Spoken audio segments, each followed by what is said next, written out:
but like it's very like paper D&D is very editable. Like there's rules and stuff and like ways to play the game, but everything is literally optional. Like whoever's running the game, like the DM always has final say. It's all really old people in internal medicine. Oh, okay, so like a little bit more relaxing and not as much like brain stress, I guess. It's just a way to die.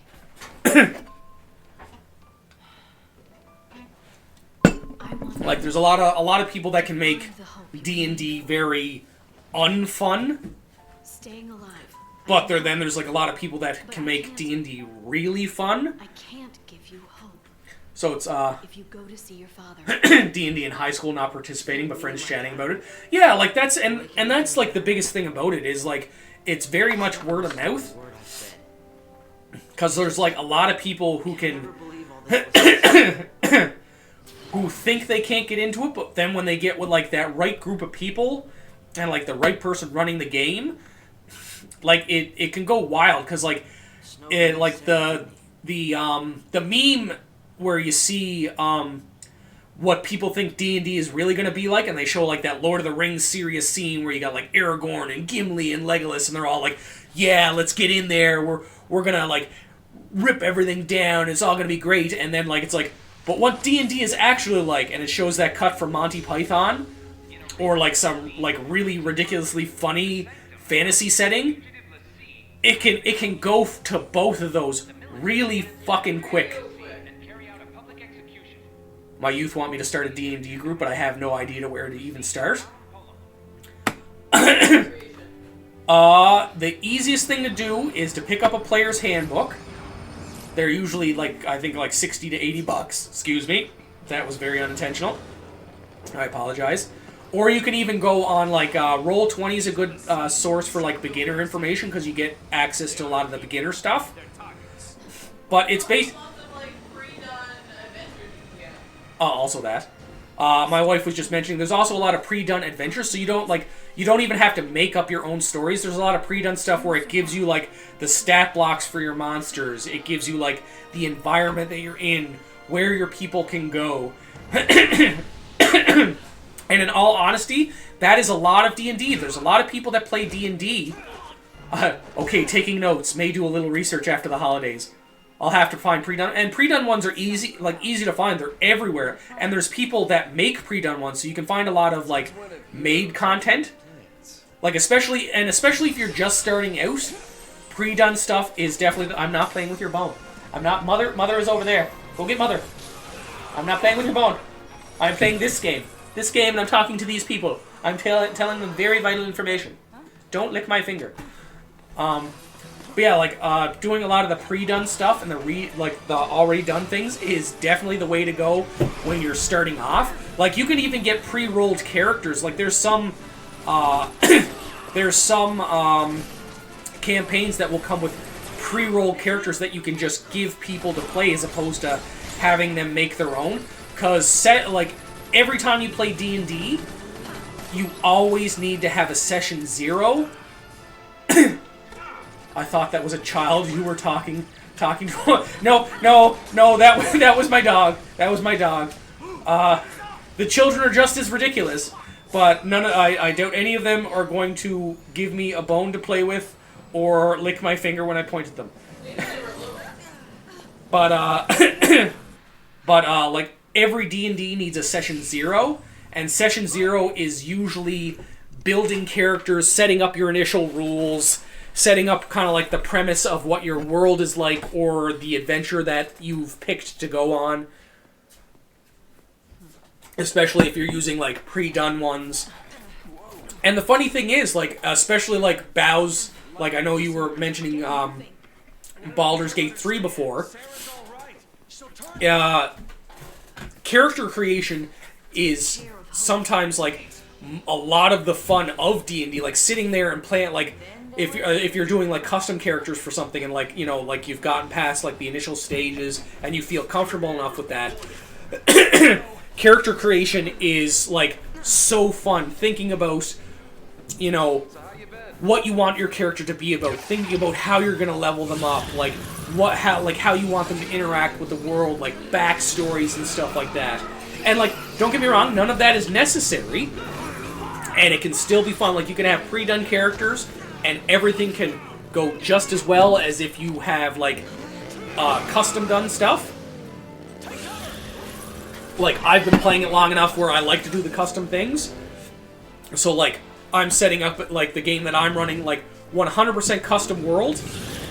Like, the background story for the world I've generated, the world I've generated, the societies I have, is all custom done by myself. Like, I was writing a story, and that's what I based everything off of. So then, now that, like, the story and, like, the basis of everything I have set down, now they're playing in this world, and I just gotta try and keep them on track as to where I want the ending to go. But, like, especially with custom content, that can be impossible sometimes. But that's where half the fun comes in, is, like, veering off course. Oh, you're almost fucking dead, my guy.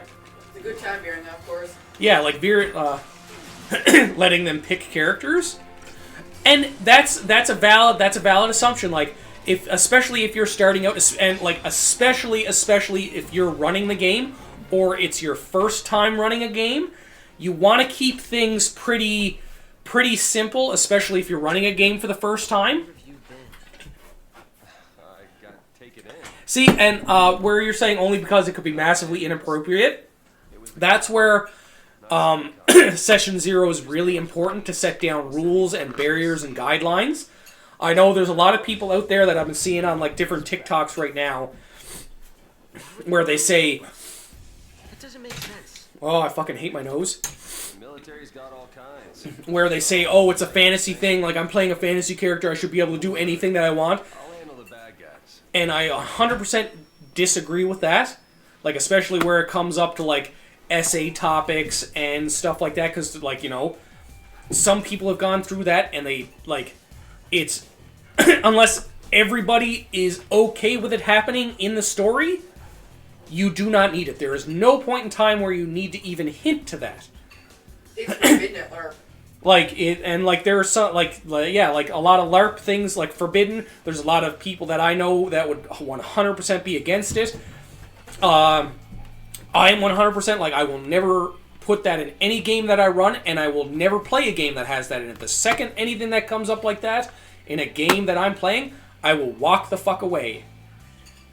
But, like I said, like, that's that's one of those things where you need to sit down Session 0 and let them know what is and isn't allowed. You need to have everybody agree on things. Like, you need to sit there and be like, okay, guys, like, if we're going into something, like, if we're going into this game, what do you not want to see in this game? Like, whether it be stuff story-wise, or just things that, like, are triggering for some people. Like, people that have had things happen to them in the like, in their past life, or just things that they don't want to deal with in general. Like, things that make them feel uncomfortable. So, like, that's why, like, Session 0 is extremely, extremely important. Yeah, and like you said there, Lex, like, a content warning. Like, games have them all the time, so if you play a game, and there's a content warning on it, and it's something that you don't want to see, or don't want to deal with, then, you know, 9 times out of 10, because there are those people that are really fucking stupid that are going to do it anyways, you won't pick up that game, or you won't play that game. And that is 100% valid. If you get at a table, and there's people there that are like, oh no, I want this, I want this, I want that, and the person running the game allows that, they're, like, one, I feel like they're not a good friend, because they're subjecting you to things that make you uncomfortable or upset. And two, then, like, you don't need to be around, so, like, you just straight up leave. There's no reason to put yourself in any kind of position like that. So, like, that comes down to, like, Elliot there, where you're talking about, you feel like they make massively inappropriate characters, that's where you need to sit them down, session 0, and be like, and like when they start making characters, I do have a trigger and content warnings for books. Yeah, exactly. Where like you're an author, you have like literally like right there, like whether it's either on like the initial like front or back page, or like the initial page, like right when you open the fucking book. Like books do it all the time. It's like right there, content warning. This is going to be in the book. If you're uncomfortable reading or seeing or dealing with this, do not pick this up. Plain and simple. So like, and like I'm the same way with when I'm doing a game. When people are creating these characters, they have to vet everything through me. Like I let people use all kinds of like customized classes that aren't in the rules for regular D&D, because D&D has their own races, their own classes. Then there's like monsters in the monster manual, but there's certain monsters that can that can be geared towards you playing as a player. And then there's certain classes that have been invented outside, like third-party sources, or just somebody like being that like much in love with the game that they make their own class, and they'll put out the stat blocks for it. They'll put out the abilities for it, so that people can play it. But like sometimes people make these classes and they're very overpowered, so that like if you pick them, it can kind of take away from the game because everybody else is playing like a normal character. You're playing this now, and now like it makes it so that you're so overpowered that the combat is really, really easy to do, or like you come across like a puzzle that you need to do like a statistic check for, and your stat, like your modifiers are just too high because of the class, that you just do everything. So it makes that like in a moot point that they're even fucking there. And so that's why like anytime my players create characters, and like I'm always like 100% like if you want to find like a custom done class or a custom done like race character, fucking go for it. But it's like before you roll your character stats and put everything into like place where you're like, this is what I'm playing, come to me. Show me what you want. Show me the class. Show me the race. I'll look it over, and if I don't think it's appropriate for the setting we're playing, or like I don't think it's going to like mesh well with everybody else, I'll say that. Or like where yours is like the inappropriateness of it. If I sit there and like I look at your backstory, or like the kind of character you're trying to play, and it's like absolutely wild and like off the rails, those pixels were broken. Well, I guess polygons or whatever they're using in this game. But like I'll sit there and be like, no, you can't do that. And it's the same thing where as a DM, if you've set these rules in place, and then these people go against those rules that everyone has agreed on, like, you know, especially like where like we were mentioning like essay topics and stuff like that, if everybody at the start agrees like, no, we're not doing this, and then something happens later in the game where like somebody's like, well, I'm gonna do this to this character, or I'm gonna touch them like this, blah blah blah, and like you just sit there and be like, no, you're not. You just, as a DM, you have to be able to just shut it down. And if that makes them upset and they don't want to play anymore, you tell them, that's fine, you can leave the table. Like, there's no ifs, ands, or buts about it. It's about, like, one, if they're your friends, they should understand. And two, it's about respecting everybody else at the table and everybody's boundaries for that kind of stuff. And that's where, like, it comes down to, like, knowing who you're playing with at the same time. Because, like, especially if you're trying to find people to play with and they're, like, newer people or you don't know them personally, it can get kind of, like, wishy-washy. I know that's a very technical term for some people. But, like, sometimes you don't know the way a person is going to act until you get there. Because I know there's some things, like, with the way culture is out right now, people are going to be like, oh, I don't want to, like, you know, like, especially with, like, the woke, like, calling things out for being woke nowadays is out there. Like, say somebody wants to play, like, a transgender character in D&D, you're going to have those people, or, like, a gay character in D&D, people are going to be out there being like, oh, I don't, like, we should have stated this at the start of the game, I don't want to see this, like, you know, if you've got somebody like that playing, like, it's hard to, like, see if somebody's going to act like that about a character until it gets to that point, because sometimes, like, session 0, like, you don't have to say that to, like, about your character, like, to the entire group. But like, because like, you know, they might be trying to play it like somebody would in real life. Like, they're not sure if they can trust this other character, so they don't want to explain that to them. But like, if you get people like complaining about that stuff, like, I feel like those people are like the kind of people that aren't very D&D inclusive anyways. But like, at the same time, like, for those people too, like, if they don't want to see that, that's another thing where like they can get up from the table. Or if it's a D&D that doesn't want to have that in their D&D campaign, you know, like, they're the one running the campaign, and it's up to them to be like, okay, like, I don't want that in my campaign. Oh, I'm the same way, Bow's. Like, the anti-woke thing in gaming nowadays is fucking wild.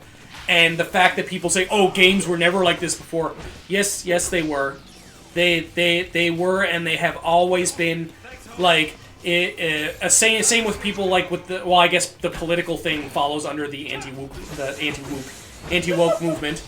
But, like, they've always been like that. Every game has some kind of real-world connotation in it. Like, no matter what it is, unless you have no story whatsoever in your game, and it's just, like, if you have a fighting game that's just a fighting game, there's no story to your characters, they're just there, and it is what it is, then every single game has some kind of, like, woke mindset in it. And, like, you can sit there and say, oh, well, it's, like, FF7 is a game about bioterrorism fighting against capitalism and the oligarchy. Exactly. And, like, then they sit there, oh, it's not about that, it's when it's forced, and, like, DEI, and fucking, like, pushed in our faces. Like, no, it's not. It is not. Games have been like that forever. It's just, now, people are being more accepting of things. The world is learning to accept people more about this stuff. Like, it goes back to, and I know this is used as a rebuttal for, like, why are there so many gay and trans people popping up now when there wasn't as many back then? It goes back to, like, the left-handed argument. Back when being left-handed was demonized and people were fucking beasts for, using their left hand instead of being right-handed.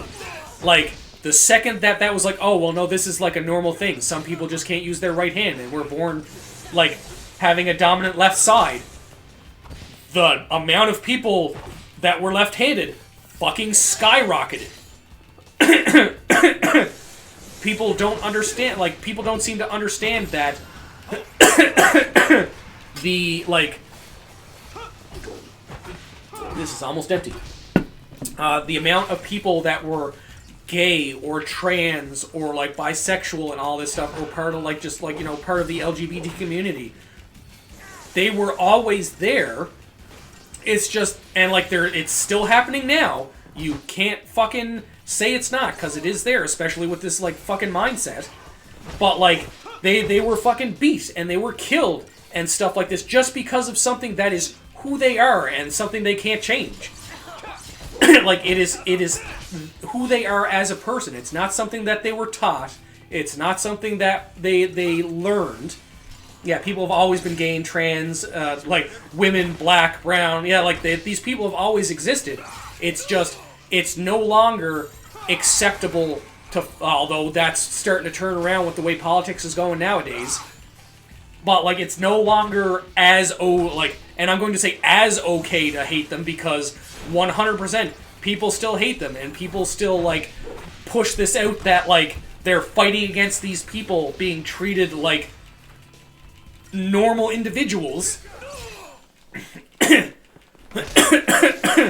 Because normal is, like, 100% subjective. Like, if you're not hurting anybody, being represented more doesn't take away from, all from anyone else. 100%. It's like, just because somebody is gay doesn't make you being straight any less straight. Like, what the fuck? And, like, you know, like, the representation in these games, like, I didn't watch the Game Awards, but, like, I seen that apparently there's a lot of games coming out next year with, like, female leads, and, like, I love the fact that the goalpost always fucking changes, because it's like, oh, we don't want it forced, we don't want you changing, like, the main character of these games to, you know, women or, like, gay and trans people just because, you know, you can, to, like, put put like your quota in there to pander to these people, and now they're coming out with all of these new games that have female-led characters or gay and trans characters, and it's like, oh, now you're fucking pushing it like this game is gonna be fucking garbage. And it's like, what are you talking about? You told us to make games, like new games to represent these characters, and now you're not happy because we're making games to represent these characters. And it's like, what the fuck is wrong with you? Like, it's like the goalpost went from here to here to here to here, and it's like make up your mind. Like, like we're making it like it's just like I've been seeing a lot of games out, and they're mainly indie games. But like I've seen a game that's based around Native Americans. I've seen one that's based. I can't remember exactly where it's from. I think it's somewhere over in the Middle East or like Africa. And then again, like the opposite one. Like there's one that's based in either Africa or the Middle East. I can't remember like 100% because like I'm bad with geography. And there are so many fucking countries in Africa because Africa is not a country It's not a country, it's a continent for, those people who like to get that confused. But, like, and they look like they're not as high graphic as some of, like, the games that are coming up. But, like, the background for them is so in-depth. Because, like, people don't seem to realize, like, the cultures. Yeah, like, Africa has 60 countries. Like... Oh no, he's about to die.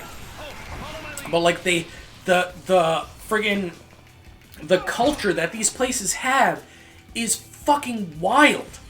Like just like the mythologies and like the like where am I going with this? Like the traditions and everything is mind blowing, and the fact that so many people don't know this or don't want to know about this, and like that's fine if you don't. If you want to stick with like all the stuff that's great. Like, whatever, like, not gonna force it on you. It's like, same with, like, the games. You don't have to play these games, but, like, there's so much, like, richness to it. Like, I see these games, like, especially with, like, friends that I have, or, like, people that I know that, like, like, they weren't born Canadian. They like, I'm not even gonna go with, like, they weren't born white. Like, they weren't born Canadian, or, like, they're indigenous. And stuff like that, like these, like the cultures that they have, like the traditions that they have, are so amazing. Like just like it's mind blowing, and and I'm a big food person. I love fucking food. Like the fact that I love trying food from different like ethnicities and cultural backgrounds, because like when you oh shit, I'm almost dead. Well, he is dead, but like when you compare.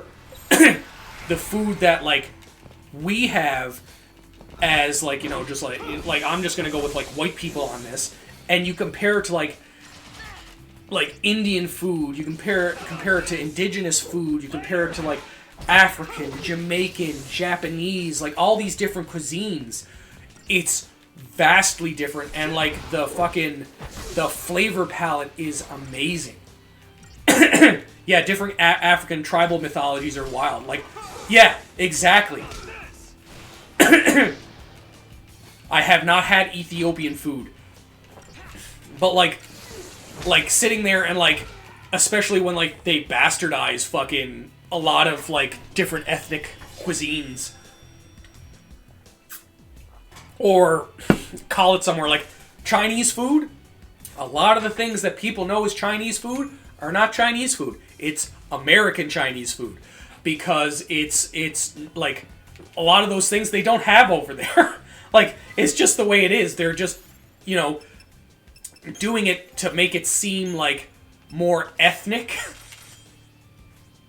so that you're like, oh, let's try this. I want to be cultured. And, like, don't get me wrong, I love American Chinese food. Like, I love, like, chicken balls and chicken fried rice and, like, stuff like that. Like, I like those things, and, like, fortune cookies and shit. Like, if I remember correctly, fortune cookies aren't Chinese at all. It's an American invention. Yeah, it's like, here's our knockoff of Chinese cuisine.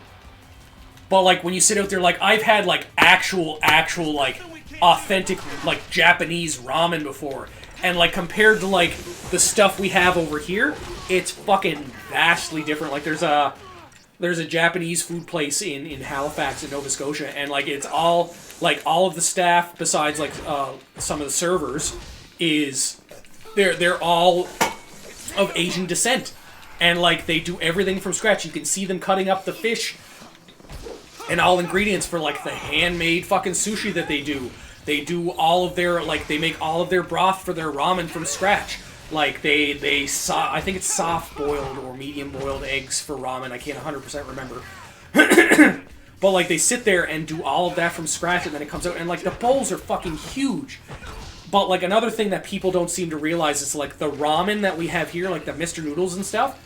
That's not the full deal. Those are like the basis for what you're supposed to make. Like the ramen and Mr. Noodles that we get here, you're supposed to add things to. It's not just boil the water, do the noodles, add the flavor packet. Like you're supposed to cut up some meat. You're supposed to add some veggies and stuff like that to it. It's not. It's a base. It's a base. Like I see it all the time. Like people are like, I love Mr. Noodles. Then it's like your Mr. Noodles are very vastly different from mine. Like I'll sit there and like hard boil an egg and cut it in half and put it on the top. I'll use like some leftover chicken, pork, or beef that like I made like from a meal before, and I'll reheat that and I'll throw it on the top. Like fucking, you know, when I'm doing the Mr. Noodles, I'll when the water's like starting to boil, I'll do like, you know, frozen mixed veggies, and like you've got a full fucking meal there. It's not just like a little snack, but people don't seem to realize that it's supposed to be used that way. Like it's like getting like the cup noodles and like everything is added to it. I had an old Chinese friend who I got witness her first time eating American Chinese food. That must have been fucking wild. They were like, what's going on here? What is this? I ate dry Mr. Noodles in high school. Yeah, I used to do that too. Like you fucking crunch up the Mr. Noodles and just add the fucking flavor packet and eat it like it's a bag of chips. Volumizing food is always a great idea. Like I'm the main cook in my household. Like I'm like just the better cook in general. But like I love to cook. I love to edit things. Like when I cook things. What is going on with that dog? Just give me a second there, everybody. The dog is going wild. Oh, it's another dog outside. Okay. Time to let the dog in. Come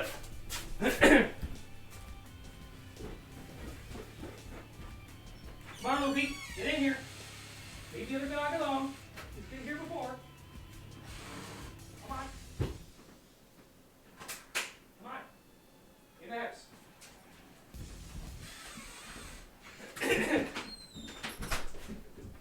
Stop your barking. The dog is fine. Puffing up your fur because you're seeing other dogs.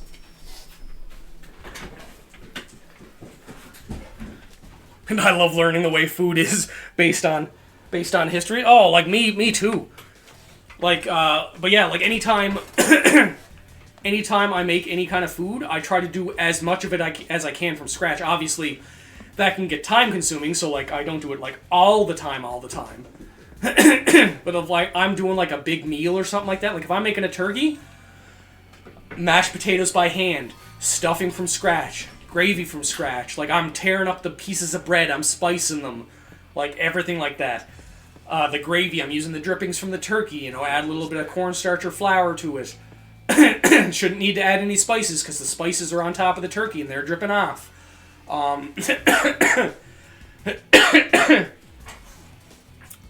Ethiopian food mixed with Italian food. I forget what the name of it is. I watch Hell's Kitchen all the time, and Gordon Ramsay has said it multiple times. Food fusions. I don't know if that's the technical term. I think there's another term for it. But like that's what I mean. Like some of these. Why did I think I already saved, but whatever. But like just food in general, like so like I can't understand why people sit there and like they'll, you know, complain when they get to learn about different things, or like somebody else has like representation of some sort. Like, it's fucking wild to me. Because, like, you know, like, you're missing out on so much. And, like, whether, like, not even just the culture, like, even if you take the culture out of it, like, the food, like, the food is, like, huge. Like, the fact that you're missing out on so many things that taste really good. Shakes fist. I would love to love food. I just don't love foods. But, like, and, like, I can understand, like, if there's different circumstances, like, obviously some different ethnicities mainly have, like, specific ingredients and things where it's like, well, I can't eat that because I'll fucking die. Like, we have a friend who's allergic to, like, deathly allergic to eggs. So, like, anything fucking egg noodles, like, a lot of baked goods, you know, stuff like that. So it's like, you know, you gotta tiptoe around that a little bit. Caribbean curries are Indian curries with different ingredients because Indians were brought over.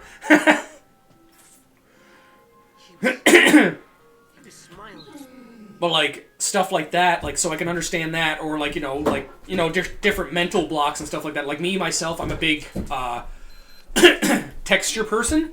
Like, one of the things that gets me is, like, the way, onions are prepared a lot of the time. Because, like, I love the taste of onions. I love the smell of onions. I love the taste that it, adds to things. But, like, if I bite into, like, a hamburger or a meatloaf or something like that, and fucking you get, like, this slimy, like, onion, I have to, like, pick them out. But, like, I'll sit there and, like, the haystack onions where, like, they're the really thin, like, crispy onions, I'll eat those by the handful. Like, I can eat those by themselves. So, like, preparation is, like, really big for me, too. Because, like, the way things are cooked can, like, modify how it feels, and, like, I don't know what it is, but, like, if I put something in my mouth and I don't like the feel of it, I won't be able to eat it. I'll sit there and I'll pick every single onion out. Like, I'll literally, like, I'll bite into, like, a meatball, and then I'll look at it to see if I can see, like, a part of the onion, and then I'll take another bite to see, and, like, the second I see one, it's instantly out.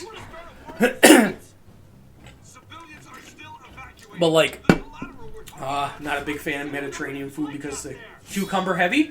Don't like cucumber. I don't like cucumbers normally, but, like, if I add cucumbers to a sandwich, I fucking love it. Like, if I'm having a sub, like, I'll put slices of cucumbers on it. One, for nutrition, but, like, it adds, like, a little bit of a freshness to it. So I can understand that, but it's the same, like, that's the same with me for tomatoes. I can't do tomatoes, but I love pasta. I love pasta sauce. Like, and I love ketchup, so make that make sense. But the tomato thing is mainly, like, a texture thing. Again, like, I like when I squish into a tomato, I can't fucking handle it. But, like, then it comes down to, like, some other, like, different, like, things that, like, tweak people's brains, like, you know, when, like, OCD for some people where they can't have, like, things touching, like, that's another big thing. Or just, like, the look, like, some things can be, like, the look of things for people, and they're just like, no, I just don't like the look of that. And, like, then they can't eat it, which isn't, like, another valid reason, but, like, but, like, I guess you can go really back and forth with that, with representation for that, because, like, you can sit there and be like, well, you're missing out on so much food if you don't learn about these things, but, like, you're also, like, cultures. Oh, we got Fang. I don't think I've played as Fang yet.